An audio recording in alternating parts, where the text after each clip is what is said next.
আসসালামু আলাইকুম। আহসান একাডেমির পক্ষ থেকে আপনাদের স্বাগত জানাচ্ছি। আজকের presentation fascial spaces in the neck. প্রথমে আমরা অবজেক্টিভটা সেট করে নেই। আমরা প্রত্যেকটা স্পেসের যেগুলো সিগনিফিক্যান্ট তাদের নাম জানার চেষ্টা করব এবং তাদের অবস্থানটা কোথায় সেটা বুঝবার চেষ্টা করব। আর স্বভাবতই যে ক্লিনিক্যাল কন্ডিশনগুলো এর সাথে সম্পর্কযুক্ত সেগুলোকে আনার চেষ্টা করব এই প্রেজেন্টেশনে। আমরা প্রথমে ডিপ ফাশার বিস্তারটা বুঝবার চেষ্টা করি। একেবারে বাহিরে যে স্তরটা আছে যার মধ্যে মাংসপেশিও থাকে, এই লেয়ারটাকে বলা হয় ইনভেস্টিং লেয়ার। ভার্টিব্রাগুলো সার্ভাইকাল রিজিয়নে যে ভার্টিব্রা আছে এবং তার চারিদিকে যে মাংসপেশি আছে সেটাকে যে কভার করে সেটাকে বলা হয় প্রি ভার্টিব্রাল লেয়ার। আমরা যে নেকের মধ্যে ভিসারাগুলো দেখতে পাই, থাইরয়েড গ্ল্যান্ড, ট্র্যাকিয়া, ইসোফেগাস, একে যেটা ইনভেস্ট করে সেটাকে বলা হয় ভিসারাল লেয়ার। এই ভিসারাল লেয়ারের সামনের অংশ যেটুকু থাকে সেটাকে বলা হয় প্রিট্যাকিয়াল এবং পিছনের স্তরটাকে বলা হয় বাক্যোফ্যারিঞ্জিয়াল লেয়ার। এই সবগুলোই সিঙ্গেল সংখ্যায় একক, কিন্তু গলার দুই প্রান্তে বড় বড় রক্তনালী এবং নার্ভ আছে, সেটাকে মুড়িয়ে যেটা রাখে, কভার করে, সেই শীতটাকে বলা হয় ক্যারোটিড শীত। সুতরাং ক্যারোটিড শীতটা পেয়ার আর বাকিগুলো আনপেয়ার্ড।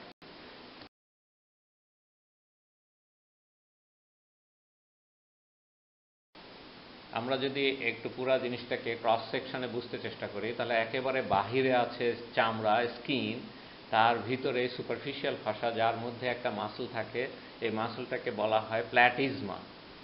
এরই পরে যদি আমরা যাই তাহলে ডিপ ফাসা দেখা শুরু হবে এবং বাহিরের একেবারে বাহিরের ডিপ ফাসাটাকে বলা হয় ইনভেস্টিং লেয়ার, যেটা সামনে স্প্লিট করে দুটো মাসলকে কাভার করে, সেটাকে নাম স্টার্নোক্লিওডোমাস্টয়েড।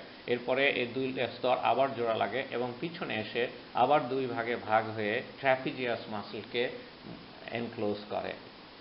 দ্বিতীয় লেয়ারটা আমরা দেখতে পাচ্ছি প্রি ভার্টিব্রাল যেটা লেয়ার, সেটা সামনের দিকে আগিয়ে যাচ্ছে এবং একেবারে সামনে এসে লাল দাগ দেওয়া হয়েছে, এখানে দুই ভাগে বিভক্ত হয়। এখানে পিছনে একটা স্তর চলে যায় এবং তার সামনে আর একটা স্তর থাকে এবং দুইয়ের মাঝখানে যদি এই যে সবুজ রঙের দেখা যাচ্ছে, এটা এই একটা স্পেস এর মধ্যে থাকে।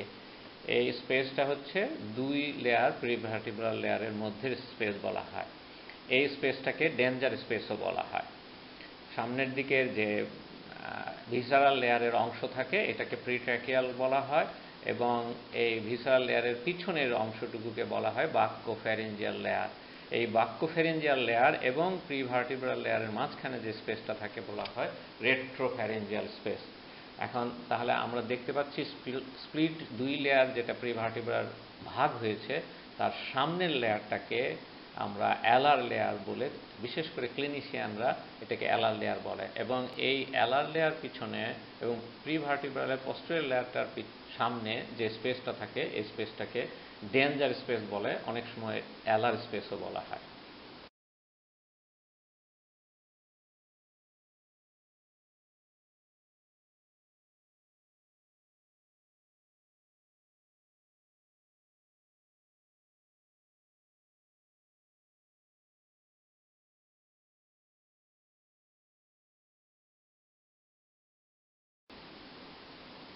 গুরুত্বপূর্ণ বিষয় হচ্ছে সবকটা ভাষায় ডেন্স কানেকটিভ টিস্যু দিয়ে তৈরি এবং এর মাঝে দুই ভাষা অথবা এদের বিভক্ত দুই লেয়ারের মধ্যে গ্যাপ থাকে, স্পেস থাকে। এটা পটেনশিয়াল স্পেস, এটা খালি জায়গা নয়, এর মধ্যে লুজ কানেকটিভ টিস্যু থাকে। সুতরাং এই লুজ কানেকটিভ টিস্যু দিয়ে এই স্পেসগুলো একটা আরেকটার সাথে সংযুক্ত থাকে, অথবা এটা একটা আরেকটার ভিতর দিয়ে অ্যাক্সেলাতে চলে যায়, সংযুক্ত থাকে, অথবা থোরাক্সের প্রধানত পস্টেরিয়র মেডিয়াস্টিনামে সংযুক্ত থাকে। এই জন্য এরা বিশেষভাবে ক্লিনিশিয়ানদের কাছে গুরুত্বপূর্ণ। এখানে আপনি ডিপ ফাসা দেখতে পাচ্ছেন, ডিপ ফাসার মধ্যে মধ্যে গ্যাপ বোঝা যাচ্ছে, দৃষ্টিতে আসছে, এবং এটা যে একেবারে ভার্টিক্যালি স্পেসগুলো কন্টিনিউ করছে সেটা বোঝা যায়।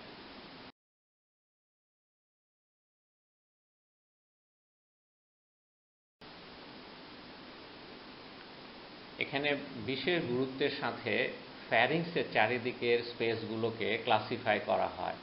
এর এক ক্লাসিফিকেশনকে বলা হয় পেরিফ্যারেঞ্জিয়াল স্পেস, যেগুলো ফ্যারিংসের চারিদিকে থাকে, এবং ইন্ট্রাফ্যারেঞ্জিয়াল স্পেস, যেটা ফ্যারিংসের ওয়ালের মধ্যে থাকে। তাহলে আমরা এখন পেরিফ্যারেঞ্জিয়াল স্পেসকে ভাগ করলে দেখব সামনের দিকে সাবম্যান্ডিবুলার এবং সাবমেন্টাল থাকে, পার্শ্বে ল্যাটারালি প্যারাফ্যারেঞ্জিয়াল থাকে, এবং পিছনে রেট্রোফ্যারেঞ্জিয়াল স্পেস থাকে।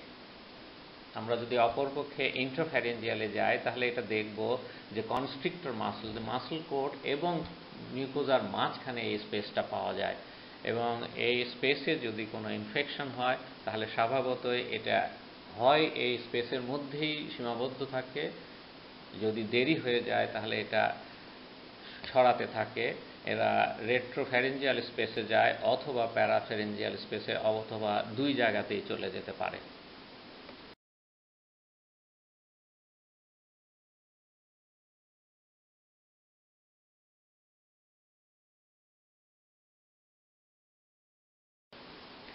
ছবিতে ট্রান্সভার্স সেকশন দেখা যাচ্ছে, জাস্ট টাঙের একটু উপরে লেভেলে সেকশনটা নেওয়া হয়েছে এবং লেবেল করে ফ্যারিংসটা দেখানো হচ্ছে। তাহলে ফ্যারিংসের ধারে যেটা ল্যাটারালি থাকে সেটাকে হচ্ছে প্যারাফ্যারেঞ্জিয়াল স্পেস বলা হয়, এবং এইটা দেখেন যে কন্টিনিউ করে উইথ দ্য রেট্রোফ্যারেঞ্জিয়াল স্পেস, এবং এইটার বিশেষত্ব হচ্ছে এটা হাইওয়েড বোনের উপরে থাকে, সুপ্রা হাইওয়েড রিজনে রেস্ট্রিক্টেড থাকে। এখন পিছনেরটা যেটা দেখতে পাচ্ছেন এটা হচ্ছে রেট্রোফ্যারেঞ্জিয়াল স্পেস। সো এই স্পেসটা ফ্যারিংসের পিছনে থাকে এবং প্রিভার্টিব্রাল ফাসার সামনে থাকে। তাহলে প্রিভার্টিব্রাল ফাসা এবং ফ্যারিংসের রেট্রোফ্যারেঞ্জিয়াল ফাসার পিছনে যেটা থাকছে সেটাকে বলা হয় রেট্রোফ্যারেঞ্জিয়াল স্পেস, এবং এইটা বেজ অফ দ্য স্কাল থেকে একেবারে নিচের দিকে চলে যায়, মেনলি পস্টিরিয়র মেডিয়াস্টিনামের সাথে সংযুক্ত থাকে। তাহলে এই রেট্রোফ্যারেঞ্জিয়াল স্পেস প্যারাফ্যারেঞ্জিয়াল স্পেসের কন্টেন্ট বা সমস্যাটাকে, ইনফেকশনটাকে ক্যারি করতে পারে, এবং সেটা নিজেরটাকেও নিয়ে একেবারে থোরাক্স পর্যন্ত যেতে পারে।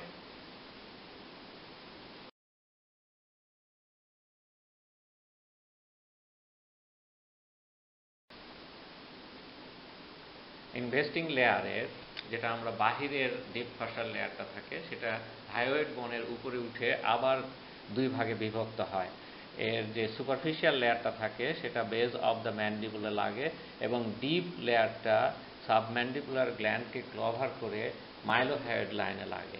এটা পিছন দিকে যে দুই ভাগে বিভক্ত হয়ে প্যারোটিড গ্ল্যান্ডকে কভার করে থাকে। সুতরাং এই অ্যাটাচমেন্ট থাকার কারণে সাবম্যান্ডিবুলার গ্ল্যান্ডটা একটা স্পেসের মধ্যে থাকে, সেইটাকে বলা হয় space around the submandibular gland. আমরা এখানে দেখতে পাচ্ছি লেবেলিংয়ে টাং দেখতে পাচ্ছি, এবং সাবম্যান্ডিবুলার গ্ল্যান্ডটা লেবেল করে দেওয়া আছে। এই সাবম্যান্ডিবুলার গ্ল্যান্ডের সাইডে স্পেসটা স্টেইন করে দেখালাম। এই স্পেসটা সাবম্যান্ডিবুলার গ্ল্যান্ডের থেকে ইনফেকশন ছড়াতে পারে, এবং প্রায়শই দেখা যায় দাঁতের কোনো ঘা ছড়িয়ে যায় এই এলাকায়, এবং এই সাবম্যান্ডিবুলার গ্ল্যান্ডের স্পেসটা আমরা যদি দেখি তাহলে দেখতে পাবো যে বেশ খানিকটা জায়গা ধরে এই স্পেসটা ছড়িয়ে যেতে থাকে। এই জায়গাতে ইনফেকশন হলে এই ইনফেকশনটা বেশ বড় এবং বিপজ্জনক আকৃতি ধারণ করে, এইটাকে বলা হয় লুডউইংস অ্যাঞ্জাইনা।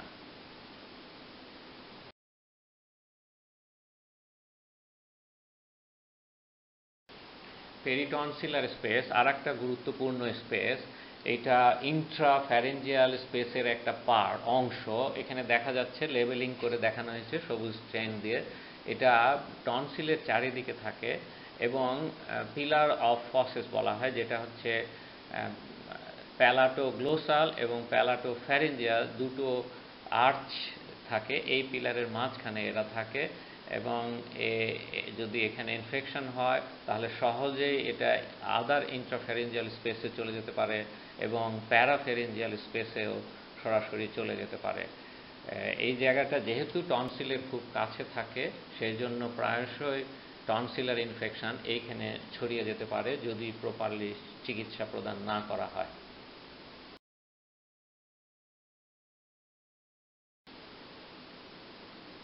আর একটা ছোট্ট স্পেস থাকে যেটা হলো জুগুলার নচের উপরে ডিপ সার্ভাইকাল ফাসার ইনভেস্টিং লেয়ারের নিচের অংশ স্প্লিট হয়ে দুই ভাগে হয় এবং তার সামনের লেয়ারটা ম্যানুব্রাম স্টার্নির সামনে লাগে এবং পিছনের লেয়ারটা ম্যানুব্রাম স্টার্নির আপার পার্টের পিছন দিকে লাগে।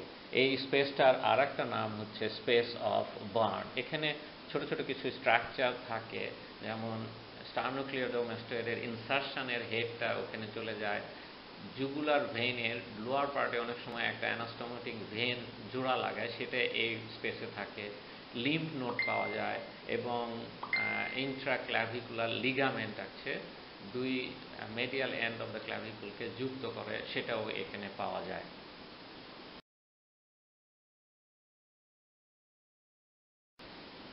আজকের এই প্রেজেন্টেশনে থাকার জন্য ধন্যবাদ।